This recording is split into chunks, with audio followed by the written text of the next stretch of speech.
Imagine you lost your job. You couldn't pay your rent, and you were evicted. It happens every day, but there's always hope. And that is what we're going to be talking about on this episode of Thurston County Connection.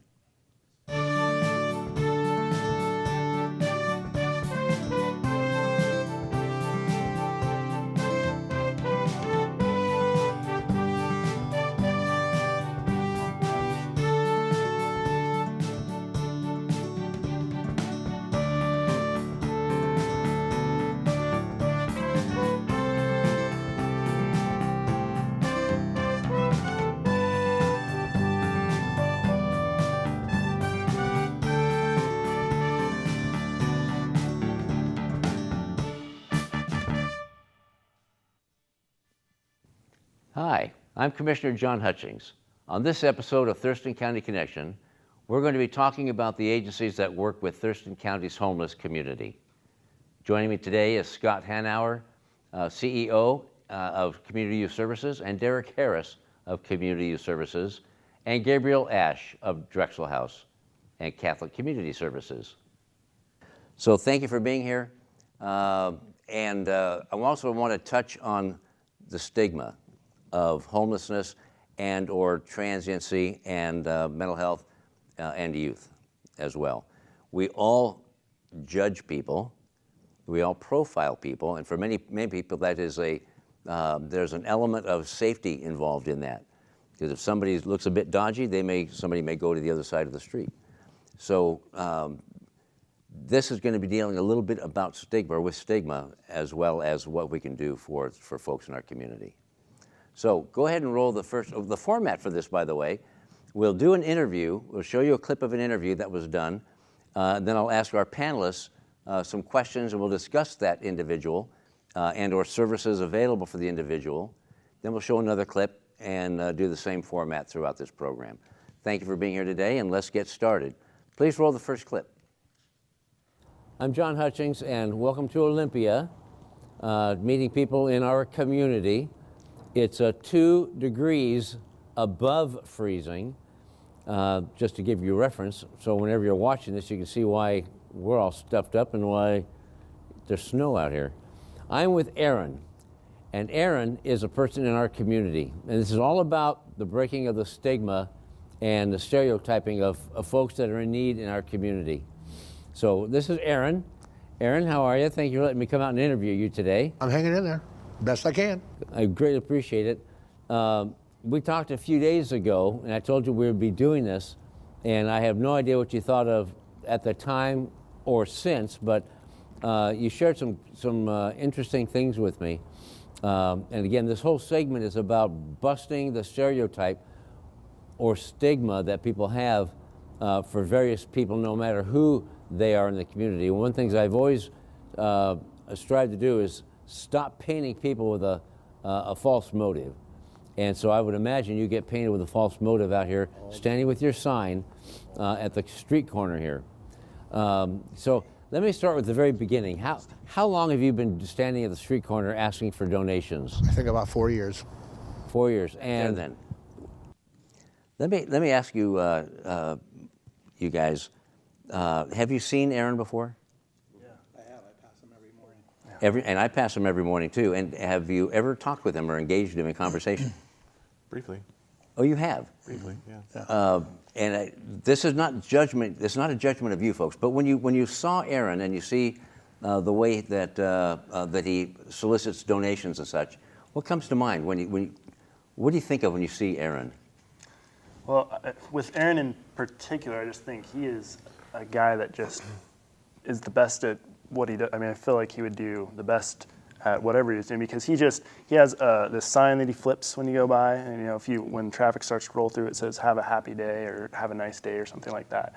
And he's just smiling and waving, so I wave to him about every morning as I go by. But for me, it's just thinking about that is a friendly, nice guy on my way to work. I appreciate just his personality. I mean, that comes through. If you just spend any time, you pass him enough times, you can tell that guy's got a good, outlook on life. Scott? I think for me, Hutch is that I'm always reminded whether it's with Aaron or anybody who's on the streets and experiencing homelessness, that none of us are too many paychecks away from that, or too many, life traumas away from that. And so it's, looking at it from that perspective, it's much easier to walk in their shoes, and, that any of us could be out there. Yeah. What do you think, Derek? Because you've engaged him in conversation. Yeah, I mean, it's kind of the same things that everybody else has said. Is he's really nice to interact with, and he has a really good attitude, and that's doesn't really tell like the full story for what's going on with him. And things that have come up for me, and some of the clothing that he wears and those kind of things. I've always wondered, is he a veteran? I'm a veteran myself, and those kind of thoughts go through my head of that's a marginalized population that we're working on in this community to try to reach functional zero with by 2020 as part of our 5-year plan. Mm-hmm. And so I have that provider side that's also looking at, how can we get this individual connected with the services, and what would that take? And I've had the similar attitudes or projections of him as well. My wife and I travel the roads out there in Southeast Olympia chronically, constantly, all the time. And he's always upbeat, he's always positive, he's always waving and talking to the birds, talking to the signal and such. And my wife and I have always said the same thing. I wonder what his story is. Because everybody has a story. What's his story? And he's quite different than some of the other folks that we'll see out in the neighborhood standing by the off-ramps or some of the other street corners. Vastly different he is. So I told her I'm going to find out who he is, and I did. So let's go ahead and roll the rest of the tape, please, in the interview. How was that for you standing out here? Well, the first 7 months, I cried probably every day. Yeah, I hated it. Why did you hate it? I just never saw myself doing this before, Just never thought I'd have to. And was it wintertime you began doing this? This is summertime, I think. Okay. Yeah. And you're in your 50s, and a little bit, just a little bit, if you don't mind, about your health history. What kind of issues you have going on health-wise? Well, I have epilepsy. I have a lymphedema in the lower legs, which means they swell up. So I have to wear compression socks, expensive compression socks. Yeah. I've got a couple other health issues, high blood pressure, things like that. I guess you get that as you go older. Yeah. High cholesterol from all the fast food I eat. Doctor's not happy with me. Yeah. You had some type of breathing issue you talked about. Well, I've got sleep apnea also. Mm-hmm. So I have to use a CPAP machine. Actually, it's a BiPAP machine. It's one step. It's a step up from a CPAP. Right. And every month I have to get supplies for it. Filters, the face mask shield. Uh-huh. Every 3 months you have to get the tubing. You have to get the water chamber, things like that. So you buy your medical supplies locally. Yeah. And are you up to speed on payments to them, or are you upside down? I'm a little bit behind. Okay. A little bit behind. Yeah. Quite a bit behind. And I understand you had said that you'd gone back to school. I would presume, I'm presuming, you can correct me. You went back to school to try to make things better, perhaps? Yeah, tow truck drivers, just making sure I'm okay. Well, I went to school. That's nice you have people checking on you. To help pay. Oh, it happens all the time. It's cool. Yeah, it's really cool. And there's a snowflake now, too. I just saw a snowflake. I went to school to help pay some medical bills I had. And I guess it was my sister's idea, go to school, get a student loan, help pay those off. And that's what I did. Okay, but so now you're paying off student loans. Yeah. And you have medical bills to pay, and are you homeless? No, I'm not. I do have a roof over my head. You have a roof over your head. Thank you, Lord. Yes, and so you're protected and warm at nighttime and in the morning. Then you choose to come out here, but are you disabled? Yes.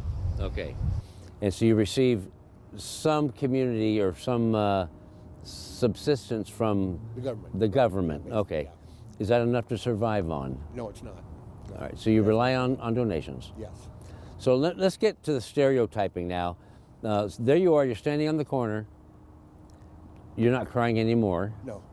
I can't even imagine the humility to stand out there. I can't imagine it. I lost that, so thank you, Lord, on that one. But yeah, you lose that soon. But you're standing out there and people come by, and I don't know how to, out of 10 people or out of 50 people or 100 people, how many people help you, how many people completely put on the blinders and ignore you, they don't want to see you, how many people flip you all kinds of obscene gestures or verbally assault you. Probably get flipped off maybe 2-3 times a day.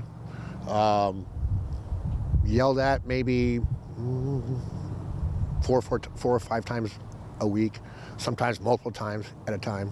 You know, this one gentleman seems to think I own a house and a big beautiful car, and he'll drive by and yell, "Mow your lawn," you know, and I'm like, huh? And he finally drove by close enough to me where he started yelling, "Yeah, you have a big beautiful house and you have a big beautiful car you drive."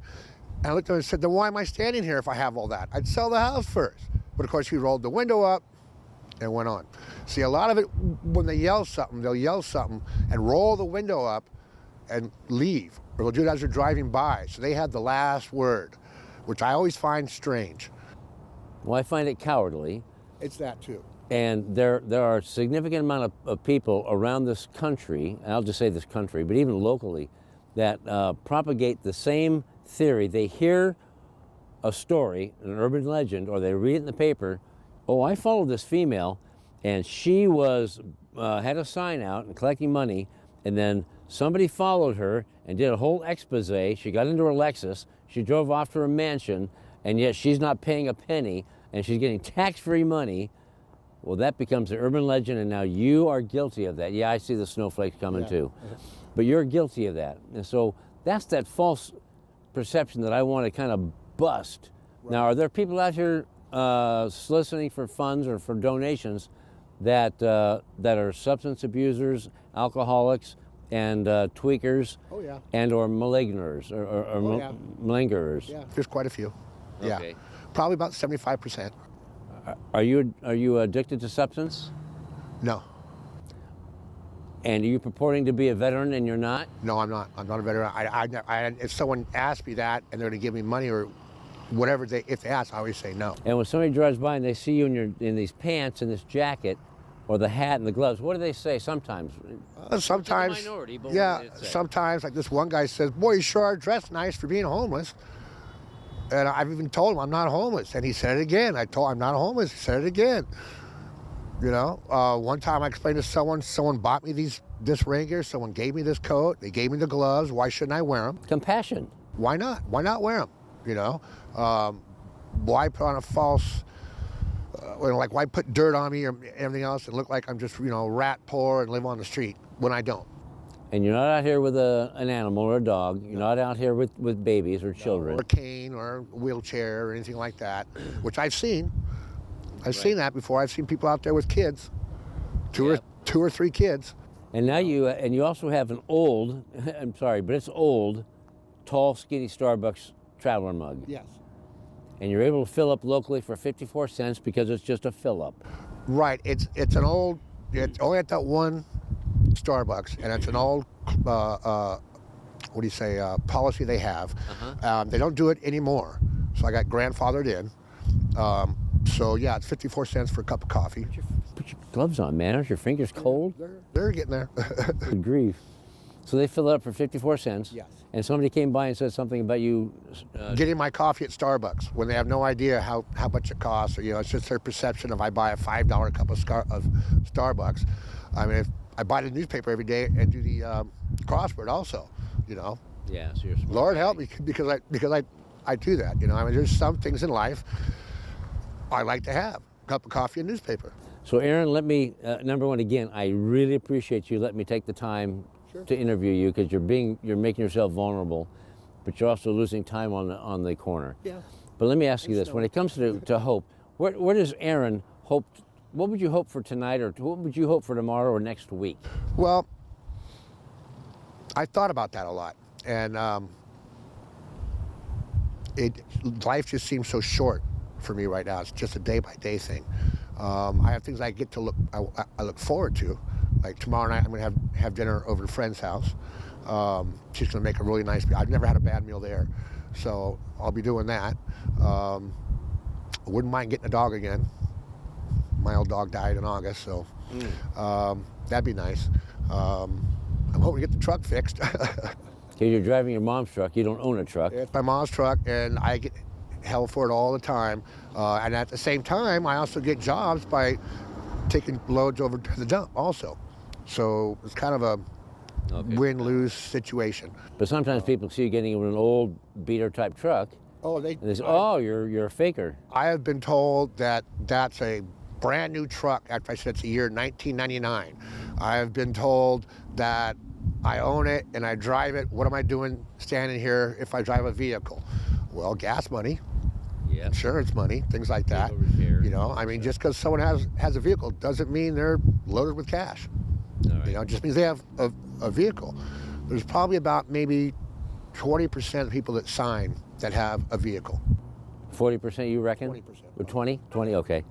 Well, I've been in this community for 35 years, working the streets for 35 years, and I can see the difference between you and several other people on the corners and such. And it stands out to me and my wife, and I have a great deal of compassion for you. Thank you. And I want people to realize that you are one of a kind, but you're also someone that really needs help and assistance. You're trying to pay off your student loans, your medical bills, keep the car in good repair. You're not faking anything. No. You're doing what you can to make ends meet. Right. So let me ask you, now we've had a chance to converse with Aaron. Any change in your thoughts or opinions, and is his situation unique? So one of the things I look for in the participants that we work with at Community Youth Services, although they're not typically his age, is his ability to project himself into the future, which says that he has some hope for himself. A lot of people who are experiencing homeless, when you ask them those future-oriented questions, they can't answer them. And those are the people, you know, and the young people that we work with at CYS that we worry about the most, that they have that inability, they don't have an ability to project themselves into the future. And that's a sign of, you know, depression and, you know, anxiety that is very difficult to overcome. It goes back to what you were saying, Gabe, earlier, that he's always upbeat, he's positive, he's smiling, flipping the sign, waving to every car that comes by. No matter what he's met with, he's upbeat and positive. And that's what it probably captures most people's attention when they drive by. But however, going on what you were just saying, Scott, seeing somebody with hope as opposed to someone who's hopeless, Yes. or not helpless, but hopeless, I can't imagine where it seems for some of these folks that don't have that degree of hope, where it seems like someone has taken the world and they've pulled the plug out from the bottom of the earth and all the colors have run out. Yes. I can't imagine that kind of despair. But touch on some of that you see with some of your clientele when they come in relation to Aaron. Yeah, well, I mean, I think that's been a theme word for Drexel House, one of the programs. I've worked there for 11 years now and met many wonderful people. But you also, like you're saying, meet a lot of people that have gone through experiences that I haven't had to go through, a lot of trauma, people that have been abandoned as children, people that have gone through all kinds of abuse and things like that. And so, you know, one thing that's really important is the person-to-person connections, is building those relationships so that they feel like they're a person that is valued. And sometimes just those human connections help establish a foundation to where they can start looking towards the future. You know, they're moving up that Maslow's hierarchy of needs to where they're, if you give them housing, you give them food, and you give them some pathways to consider, a lot of times people make choices to better themselves and move forward with their lives. So what services are out there that are available for someone that's not homeless? Aaron's not homeless, but he does share an apartment with, I think he said 3 or 4 other people. Are there services out there that he can apply for or kind of get into or be channeled towards that would help him out? He actually carries on the back of his sign, or one of his signs, like a budget. Here's what I need to make it for today. Here's what I need to make my student loan. Here's what I need to pay for the masks for my BiPAP machine. I mean, he just seems like he has it together, but he just can't get his head high enough above water. I think in our community there would be different forms of rental assistance that would be temporary in nature. I mean, what you see with Aaron is that if he doesn't have a good month with what is a really tough job, standing out there during all the elements to raise funds, there are means to get temporary emergency rental assistance that may help someone get by like another month. Depending on what kind of living situation that he's in, there's potential funds to help to increase the efficiency of what home he's living in or apartment that he's living in that might help to like lower the cost of bills and increase like energy and such. Yeah, energy and maybe increase the health of the environment that he's staying in, because then again he's really out there day to day exposing himself to the elements and is really susceptible to other things beyond what medical conditions that he described. So he's right on the edge, and I think it's important to note that a lot of our community citizens fall into that category of being right on that, one paycheck away from being in a circumstance where they need to do something else that they normally wouldn't do to be able to survive. Yeah, it's and this is just a quick lick of the ice cream cone, really. What can we cover in an hour? Not much, because there's so many folks out there that are in desperate need of services and help. But let's go ahead and roll the next clip. I think we're going to Natani with Community Youth Services. Yeah. Go ahead. And now I'm downtown at Community Youth Services, downtown Olympia, and I'm with Natani. Thank you, Natani, for being here. I appreciate you taking the time to chat with me and making yourself vulnerable and telling us your story. Now, you're an adult. Mm-hmm. You're 21. Yes. You didn't always used to be an adult. No. Good answer. Okay. Before we get into how you came to CYS, we'll just back up just a tiny bit. How did you get to Washington State, and from where did you come? So Natani, I did not know how old she was going to be when I was coming down to interview her, and so I was not impressed. I was happy she was 21 because I can show her on TV and feel free to interview her and such without a parent, and such. But what is the stereotype that the community has, or people in general have, of youth that come into community youth services? I know what the stereotype is, but share that with me. What kind of stereotype do you hear? Do they get painted with?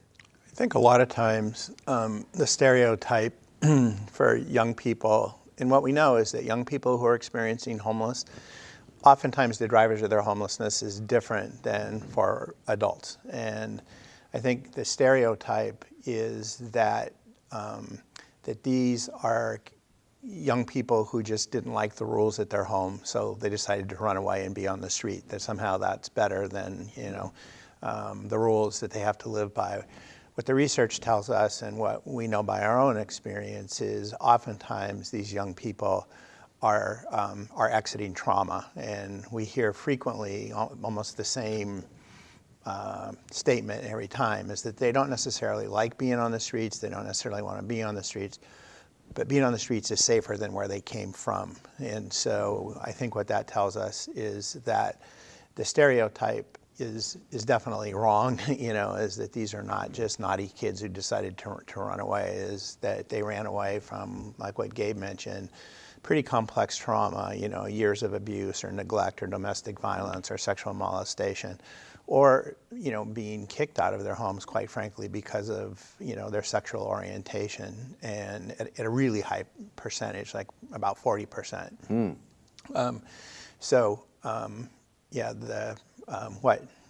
What the stereotype is and what we know about the young people who come to CYS are much different. And I'll get to you, Derek, in a moment. But yesterday, now, if I didn't mention it up front, Scott Hanauer is the Executive Director of Community Youth Services. And you've been director for how many years now? I was the clinical director for about 13 years and then CEO for about 3. CEO, okay. Right. And you've done an exceptional job. And just yesterday was the fundraiser breakfast, Have a Heart for Kids. Yes. And a 19-year-old young lady gave a heart-wrenching story of what she's endured in her young life from the age, I think it was like 8, 9, 10, 11 years old. Yes. And how she has really overcome that. Now, Derek, let me ask you, stereotypically, what do you hear them painted with, how they paint the youth? Everything that Scott said, and oftentimes you hear things like, oh, you know, these youth just aren't trying hard enough, or why don't they just? And you know, it's a whole list of the just at the end of that. Like, why don't they just go to college, or just get a job, or just, you know, get an apartment, or just go back home, right? Yeah. And the connection there is that, you know, people are coming from a place of never having to experience what some of these youth have had to experience. So I think when they come to something like our breakfast and get to hear a story, or get to see something like this and hear about somebody else's story, they get more of a view of some of the trauma that our youth actually go through. And everybody's case is a little bit different, right? Everybody's an individual. So I think one of the stigmas is people tend to like coat things with one blanket for a whole population without really recognizing that everyone has a little bit different story about why they needed help and assistance at CYS. Yeah, because it makes me feel less vulnerable, less guilty, if I can say, well, that's just a spoiled brat. Mm-hmm. They just didn't want to adhere to the rules at home. They're self-entitled. The younger generation, I can paint it any way I want to make myself feel more comfortable. But when you hear their story, it's powerful. The adverse childhood experiences and such. And hopefully you're going to break that cycle, and I know you have many times, before they get to Drexel or Catholic Community Services as well. Let's go ahead and watch the rest of that clip then with Natani, please. I'm from Oklahoma, a tiny little town, Tuttle, and I have family in Washington, and my mom is from Washington, and it was always a dream moving up here, because I hadn't even visited or anything. I had never been to Washington ever my whole life. And so coming from Oklahoma, it was kind of like, you know, Washington was just where you wanted to be. It was green and everything that Oklahoma wasn't. It's not Oklahoma. Exactly. Yeah. And it was on the ocean, and it had this appeal to it. And so my mom and I went out on a limb and moved up here and packed all our stuff in her car and moved up here. And my mom, in hopes that we would find jobs and, you know, find a place quickly and it would be easy. Mm-hmm. And we fell on hard times, and we were struggling, and we couldn't find anywhere to go. So define hard time. You fell on hard time. It was just you and your mom? Mm-hmm. This was a year or two ago? Yeah, it was about a year and a half ago. It was just hard to find employment. It's hard to find. We had a big dog. It was hard to find places that would off the bat accept people with big dogs, or just here the prices are different. So in Oklahoma it's easier. The cost of living is lower, and so it's just easier to find a job and make means. And so here it was just a different lifestyle, and it just, I think we weren't expecting it, or I wasn't expecting it. And so so my mom pretty much. That's when my mom brought up CYS and said, there's this place where they help the troubled youth, and, you know, I can't support you. I can hardly support myself. So, you know, you're going to have to figure something out for yourself. So she drove me up here, and I met up to Rosie's place. Okay, let me stop there now you hit Rosie's. Before you hit Rosie's, you have a family in Washington State. Is it in the Olympia area? They live in Shelton. I have some family in Spokane. Okay. I have some family around Olympia. I'm pretty sure they just recently moved to Shelton, actually. But my cousin owns a shop on the west side called Private Sector Arms. And he actually owns a homeless shelter in the Philippines, which I thought was pretty funny. But I'm not the type of person where I'm not going to put my responsibilities on my family, and I hadn't really even met them my whole life, and we didn't really know each other. So I'm not just going to move up here and say, I'm homeless, you know, help me out. So, you know, they were aware of the situation, and they were living their lives. I don't, you know, blame them. I mean, I could hardly afford to take care of myself. My mom couldn't afford, you know what I mean? So yeah. And so you and your mom had difficulty finding employment, mm-hmm. and your mom says, I can't afford to keep you or help you, whatever, support you. But do you have any idea how she heard of CYS, Community Youth Services? She actually put herself through foster care when she was young, and she Here? And well, she lived in Shelton. So, but my grandma, her mom, she was a foster parent.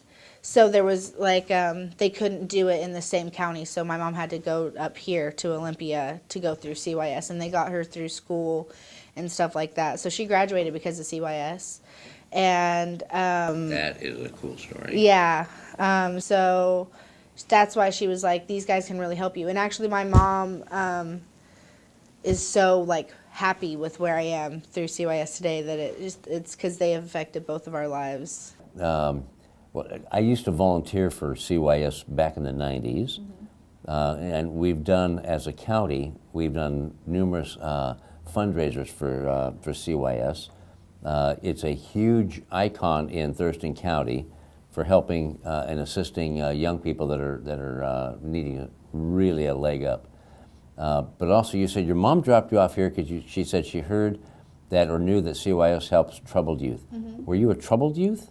No, she just meant like in need, not so much troubled, but in need, as far as like, needing the resources or needing help in any way, shape, or form. She just knew that they had the resources and the programs, and she was just aware that they helped kids. So now you walk into Rosie's place. Yes, and that's where I met Gavin, and I had told him, what was going on, and he was like, yeah, we have the stuff to help you, pretty much. And so that's where my mom and I went our separate ways, and Was that difficult?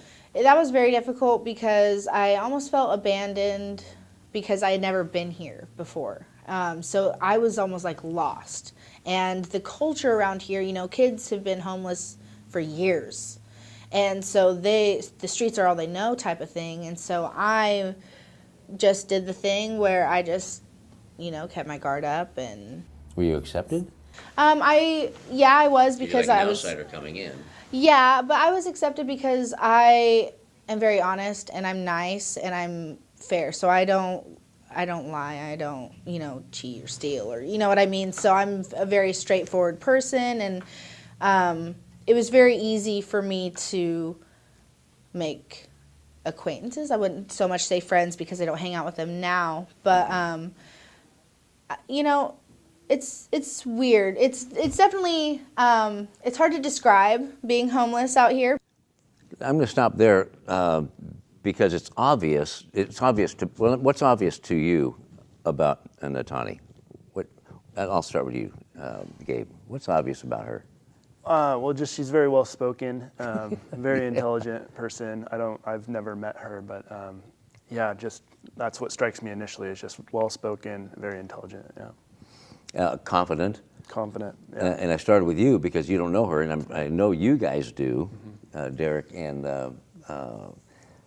Scott. And so when I met her, I was just taken with how well-spoken, confident. She has a vision. Because she goes on to say in the interview, I'm going back to school. I'm going to get a degree in cosmetology.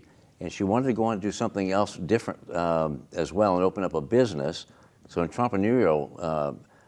She's got a lot of guts for a night. She's more mature at 19 than I was at 40. And she has a lot going for her.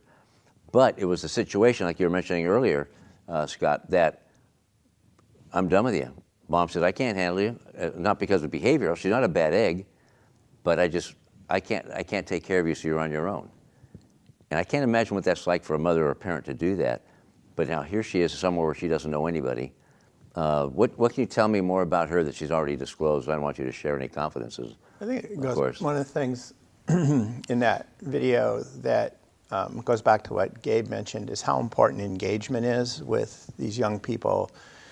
She mentioned Gavin, who is an amazing staff person, and she described pretty clearly walking into Rosie's place for the first time and engaging with Gavin, and Gavin giving her some sense of hope, some sense of, we can help you through this.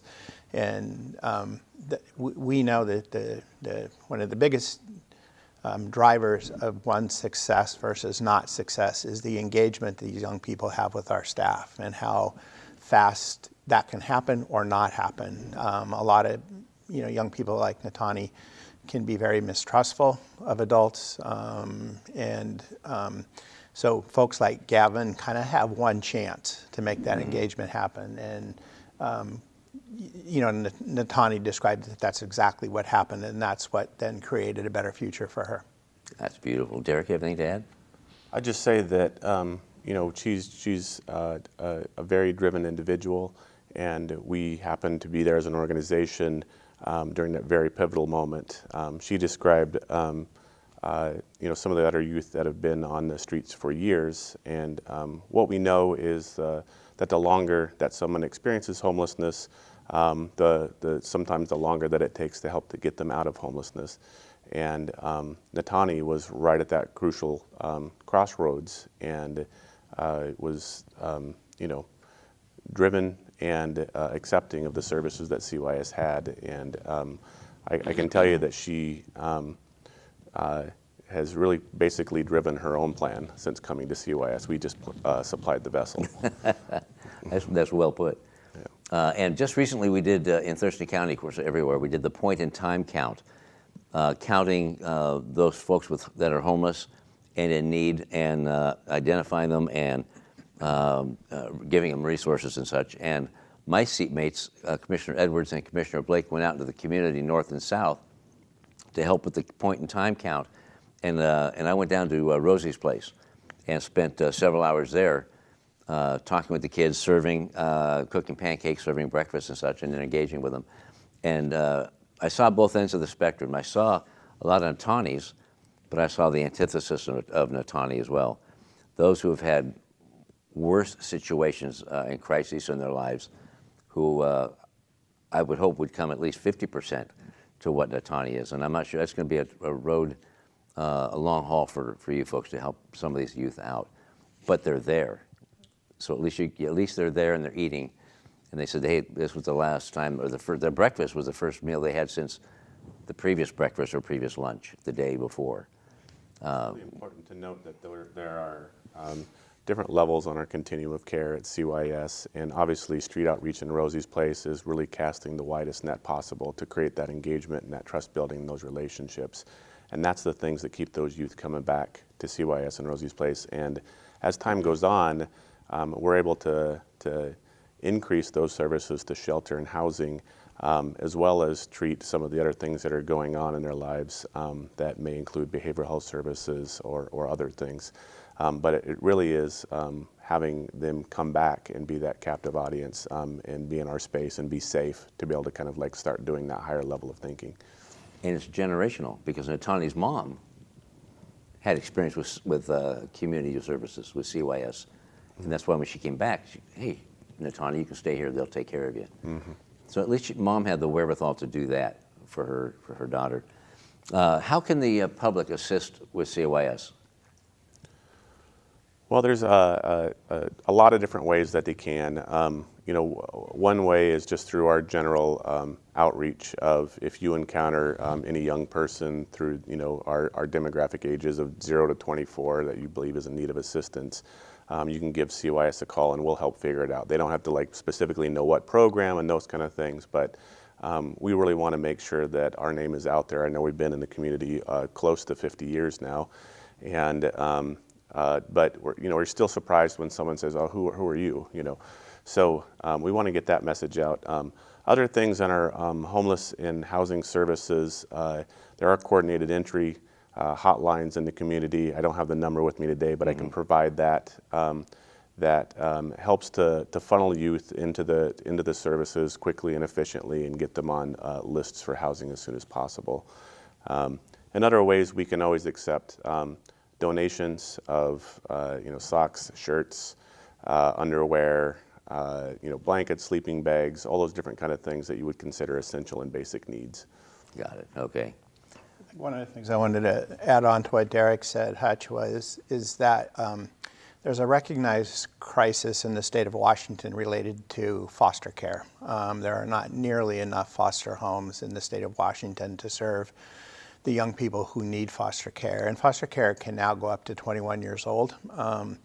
And young people in the state of Washington are now being sent out of state to institutions because there's no foster care placements. CYS is currently partnering with 12 other foster care agencies and 2 foundations to increase the number of foster homes in the state of Washington by 2,000 to 3,000 in the next 2 or 3 years. So we can always use help with our foster care program. You know, people who want to even think about being foster families would be great, but there are a myriad of ways of supporting our foster care program without having to be a foster parent. Like the commercial says, anybody can, not everybody can be a foster parent, but everybody can help a foster family or foster kid. Right. Well said. Let's roll the last interview with John, who's staying at Catholic Community Services Drexel House. And then we'll chat about John. Yeah, John. Hello, and I'm here with John Colt, and we're out here at Drexel House. And John, thank you very much for making yourself available for this interview and spending time with us today. You're welcome. I'm very appreciative of your time.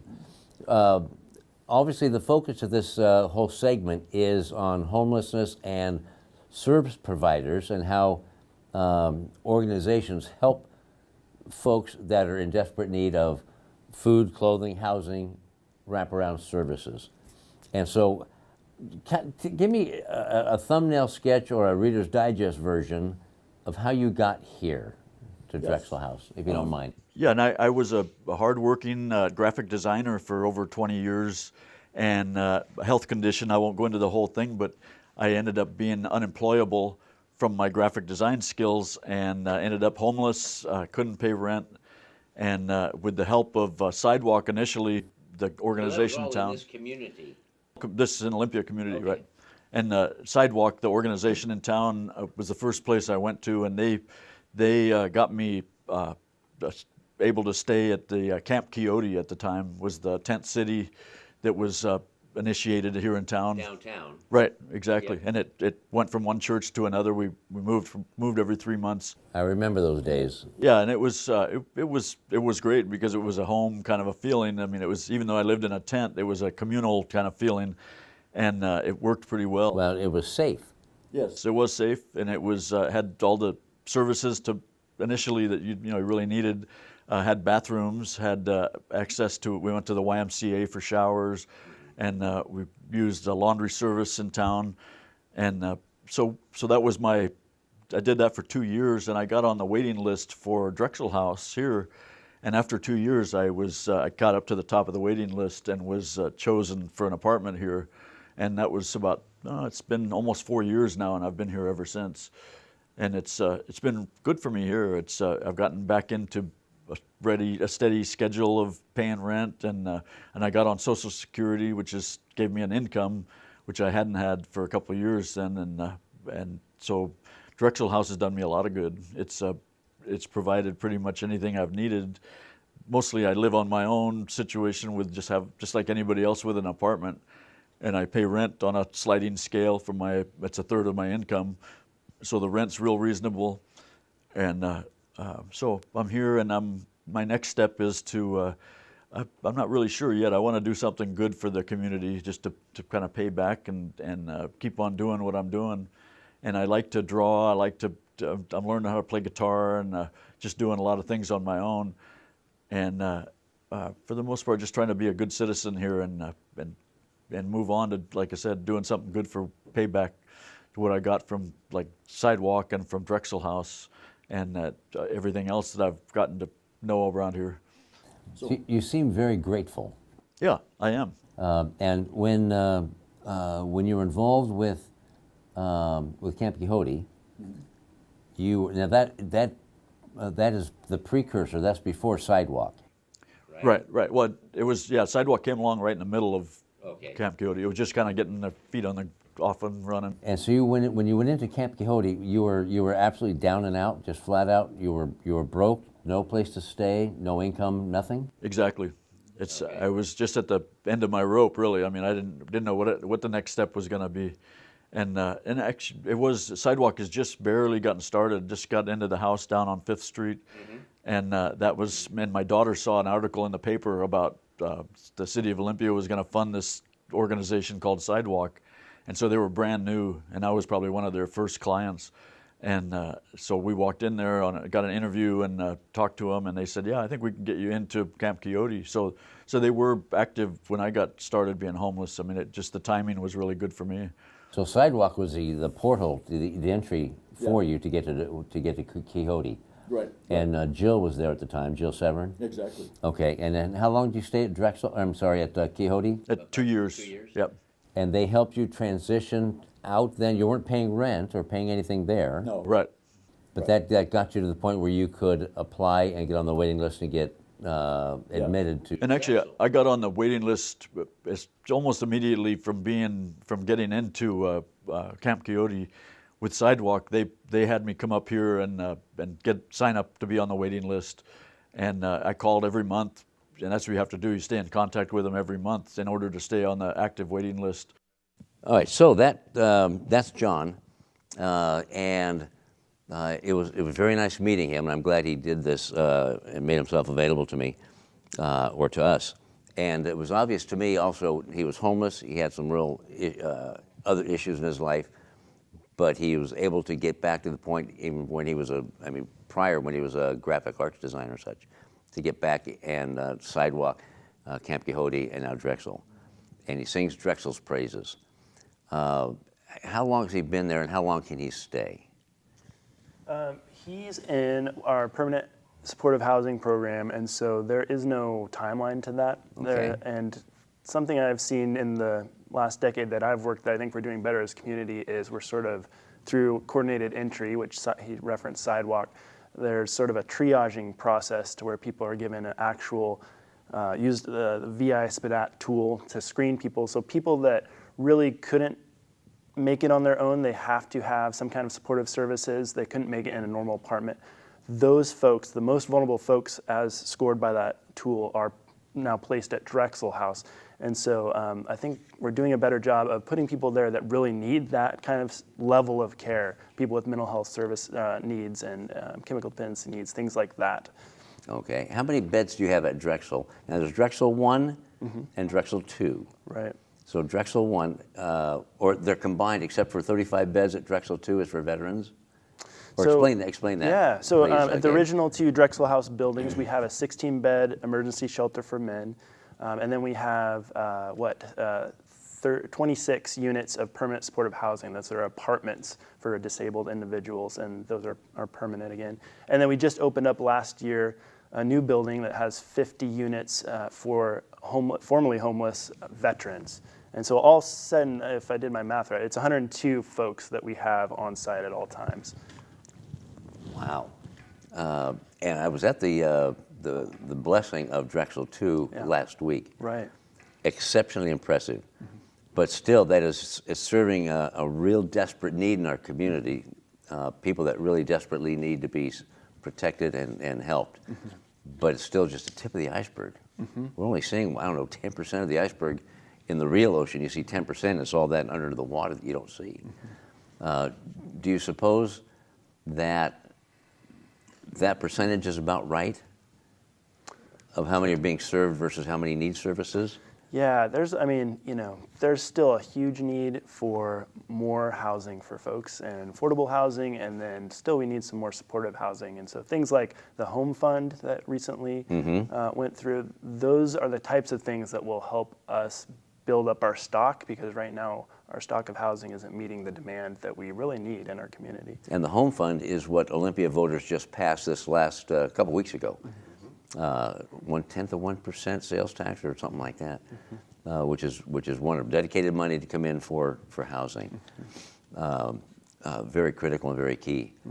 And what I want to ask is, do you provide at Drexel, do you provide a lot of wraparound services, or you help folks get to the services? How does that work?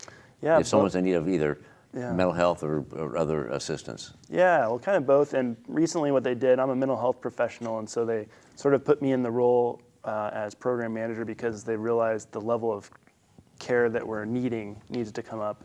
And so we have case managers on site, and we also have 24-hour staff, because there's oftentimes health emergencies that come up in the middle of the night, and oftentimes our staff are the ones that find people, passed out or something. We just had an individual that we celebrated his life this morning who passed away, and he had been staying at Drexel House. A lot of just people with a lot of health problems and things like that. So we either provide the service on site, and if we don't, we're working to make sure they have access to those needed resources that they want or need. Okay. And something that kind of surprised me, you told me this when I talked to you over the phone, and you set this interview up for me. And I kind of told you what I was looking to do, and you told me a little bit about John, and I want to show that clip now about John and what we shared. Yeah. He made a video of me, and that was the theme, was hope, and that I still, showing that I still had hope, even though he showed where I had been living downtown, and we were down in the alley downtown Olympia, and showing that I'd come from there, and then we came up here to Drexel House to show from where I'd begun and where I came to get it together again, and that I had hope through the whole thing. And I did. I really never lost hope, and that's really the one thing that if you can hang on to that, you've come a long ways. It's when things are hopeless, that's when things get really tough. I couldn't say it better. Yeah. So I want to ask you, how long has it been since you've seen this? Oh, it's been a while. Yeah, I have a couple little photographs of it, but that's the one. That's right from that video. Yeah, because when I talked with Gabe about this yesterday, he described this to me. Yeah. I said, "Are you serious? Do you still have it?" And he says, "Yes, I have it." Yeah, those were all over the banquet that was put on with Yeah, he said what you described about hope was incredibly intuitive, and gave other people hope. Yeah. And so, I didn't know about this, and I told him that's where I was going. It's with hope, and being path goal oriented, and so that's perfect for the segment, and it. Well, when you first said hope too, that's the first thing that came to mind was that video and that presentation that he put on with that, and that was at the banquet that they had for donations to keep this place running. So I thought that was very key because I wanted to dispel some of the stigma, and wanted to focus on the homeless and the people that really need some help and services from the community, but also hope. And Prosecuting Attorney John Thunheim does this whole big thing on the science of hope. He's been doing that for years, and it's incredibly powerful. And so what can the public do, real quick, because we're running out of time now, what can the public do to help assist Drexel or Catholic Community Services? Yeah, well, Catholic Community Services has a lot of programs. One way, if you want to volunteer, you can volunteer at the Community Kitchen, which is, we partner with the Salvation Army and provide meals to people that are homeless every day. We send 4 meals lunches a week to Community Youth Services at Rosie's Place. Our volunteers make those. And so you can contact our Community Involvement Coordinator and volunteer there. At Drexel House, we have welcome home baskets that volunteers will put together that include everything you need to get started in your new apartment when someone moves in, with new pots and pans. So we accept kind of new items for that, and you can contact us if you'd be interested with putting one of those together. And you can also just get involved with your social groups and churches and things like that. I think that's really important, to just get involved and be aware of what's out there and what's available for folks so that you can refer or be a part of change in your own community. Perfect. And before I get to final thoughts, I want to let people know that your Board of County Commissioners, our ideology is to help these folks. And you've heard Drexel 2, Catholic Community Services, Rosie's Place, Community Services, and Camp Quixote and Sidewalk. And these are just a few of the organizations out there that work together, Catholic Kitchens, Community Kitchens, and such, helping those folks that are in need.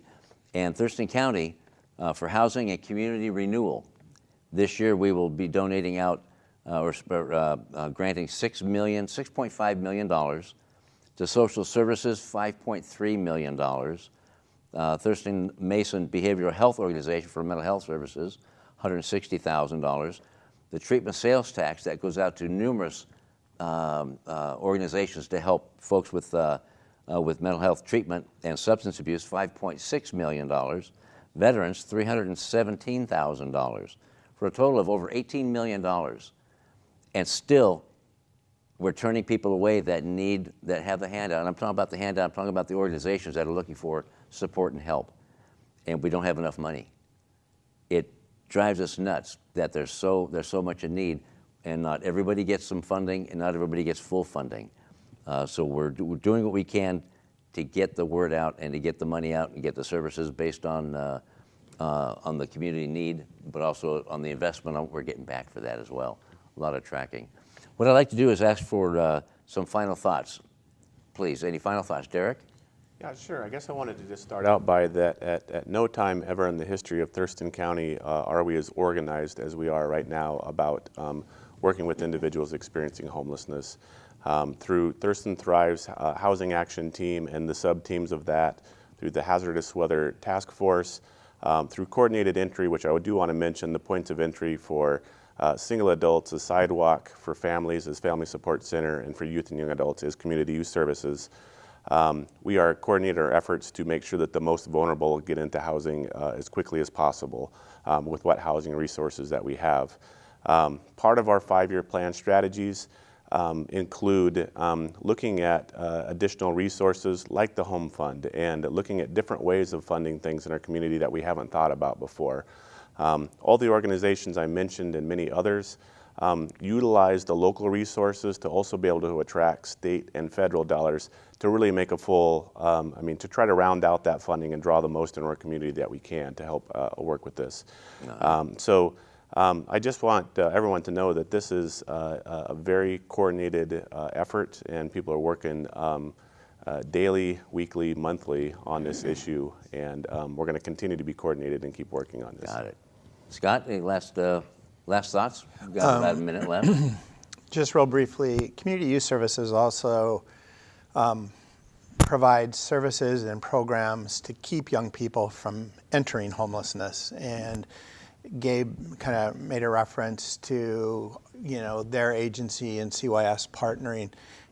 I have to compliment Thurston County in terms of developing a system of care where agencies are now more collaborative, working together, as opposed to other counties where I worked where it wasn't that way at all. So this county is amazing in terms of that development. Oh, it's nice to hear that. Gabe? Yeah, I think I would just say again, there's ways out there to get involved in the community here, and I think if you learn some of the stories like you're doing a great job showing today, I think you start to have change in your heart, and you feel, not that is just some guy at the corner with the sign. You know a little bit about their story, and it humanizes them. So I just think, get to know people and look for ways to get involved. Beautiful. Well said, gentlemen. Thank you so much for joining me today. I want to thank our guests for joining me today, Scott Hanauer, Derek Harris, and with Community Services, and Gabriel Ash of Drexel House. I can't thank you enough for the important work that you do in Thurston County. A heartfelt thank you to Thurston Community Media and staff for their work and efforts on these programs. I'm Commissioner John Hutchings. You can follow me on Facebook at John Hutchings, Thurston County Commissioner, District 1, and thanks for watching Thurston County Connection.